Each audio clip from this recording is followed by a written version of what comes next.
भारतातील 5 अप्रतिम मंदिर। नंबर 1 मणिमहेश मंदिर, हिमाचल प्रदेश। भरमौर मूळचे ब्रह्मपूर हे चंबाच्या पूर्वेला असलेलं एक छोटं शहर आहे, जिथे उंच हिमालयातील वळणदार रस्त्यांनी प्रवास करून पोहोचता येतं। भरमौर हे जवळजवळ एका उंच पर्वताच्या कडेवर वसलेलं असून तिथून खाली दरीतून वाहणारी रावी नदी दिसते। या शांत शहराचे मुख्य आकर्षण म्हणजे 84 मंदिर संकुल, ज्याचा शब्दशः अर्थ 84 मंदिरांचा समूह असा होतो। मनमहेश मंदिर त्या सर्वांमध्ये सर्वात उंच आणि सर्वात भव्य आहे। खुद्द मनमहेशांचे आशीर्वाद घेतल्यानंतर येथून मणिमहेश यात्रेला सुरुवात होते। मंदिरांचा चौथरा उंच असून आत एक विशाल असं शिवलिंग आहे। नंबर 2 तिलिका मंदिर, मध्य प्रदेश। भव्य ग्वाल्हेर किल्ल्याच्या पश्चिम सीमेवर आपल्या अफाट उंचीने सूर्यप्रकाशही झाकणारं एक खरं रत्न उभा आहे। तिलिका मंदिर म्हणून ओळखलं जाणारं 100 फूट उंच असलेलं हे अप्रतिम मंदिर वास्तुकलेचा एक अद्वितीय नमुना आहे। याचे शिखर उपशिडल किंवा वल्लभी शैलीचे आहे, जे दक्षिणेकडील मंदिरांमध्ये अनेकदा दिसून येतं। दाराच्या चौकटीवरील कोरलेल्या देवदेवतांच्या मूर्ती आणि भिंतीवरील वरच्या दिशेने झेपावणारी मंदिराची सुंदर लघुचित्रे, त्यांची भव्यता आणि लालित्य पाहून तुम्ही देखील थक्क व्हाल। 8व्या किंवा 9व्या शतकात बांधलेल्या या मंदिराचे श्रेय गुर्जर प्रतिहार शासक यशोवर्मन किंवा मिहिर भोज यांना दिलं जातं। मंदिरात सापडलेला शिलालेख अनेक हात असलेल्या देवीला समर्पित आहे, त्यामुळे तज्ज्ञांचा असा निष्कर्ष आहे की अद्वितीय स्थापत्यशैली असलेले हे मंदिर सप्त मातृका किंवा कोणत्या तरी देवीच्या स्वरूपाचे असावं। नंबर 3 कंधारिया महादेव मंदिर, मध्य प्रदेश।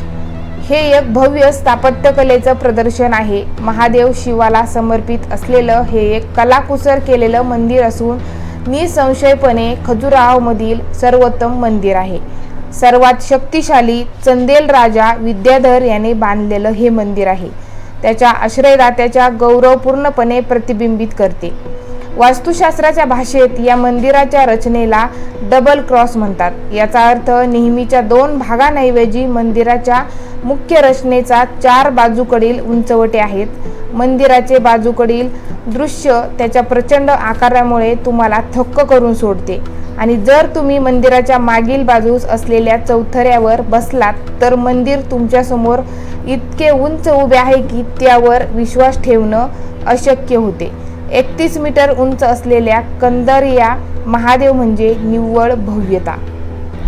नंबर 4 कोणार्क सूर्य मंदिर, ओडिशा। 30 मीटर उंच असलेला जगमोहन स्वतःच भव्य आहे। मंदिराच्या वास्तुकलेच्या मार्गदर्शक तत्वानुसार जर हे शिखर आज उभे असते तर त्याची उंची 70 मीटर असती, जी महान ताजमहालापेक्षा फक्त 4 मीटर कमी आहे। या मंदिराची एकूण संकल्पना सूर्यदेवाच्या रथाची आहे, जो प्रत्येकी 3 मीटर व्यासाच्या 24 भव्य चाकांवर आधारलेला आहे। हा रथ जगमोहन प्रवेशद्वाराच्या दोन्ही बाजूंना कोरलेल्या 7 घोड्यांनी ओढला जातो। राजवंशातील एक कर्तृत्ववान राजा नृसिंहदेव गंगा याने इसवी सन 1238 मध्ये याचे बांधकाम सुरू केले आणि अवघ्या 20 वर्षांच्या कालावधीत हे प्रचंड कार्य पूर्ण केलं असं मानलं जातं। नंबर 5 चेन्नकेशव मंदिर, कर्नाटक। हे कर्नाटकातील म्हैसूर जवळ बलाढ्य होयसल राजांच्या एका सेनापतीने इसवी सन 1258 मध्ये बांधलेलं विष्णूला समर्पित एक सुंदर कोरीव मंदिर आहे।